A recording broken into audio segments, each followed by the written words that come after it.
This is an administration that has desecrated our Constitution, debased our values, and repeatedly undermined our freedoms.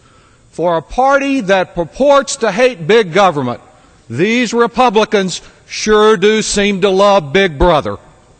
They demand unlimited executive power and unrestrained authority to intrude into our everyday lives.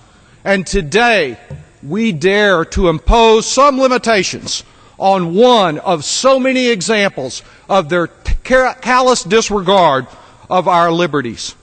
If even former Attorney General John Ashcroft, sitting there in the hospital bed in intensive care, if even he could recognize the illegality of the surveillance which Dick Cheney demanded, why shouldn't we in Congress be able to do the same thing?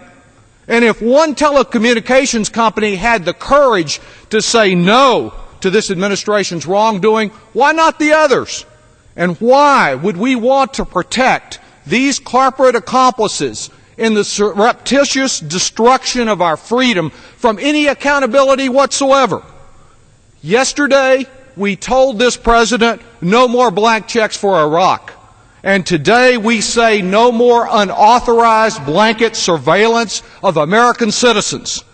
Those of us who love liberty must stand up to this administration's fear-mongering, to its continued leveraging of fear for its own political purposes.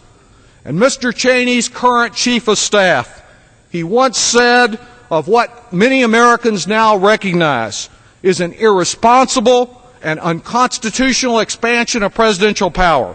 He said, quote, "We're going to push and push and push until some larger force..."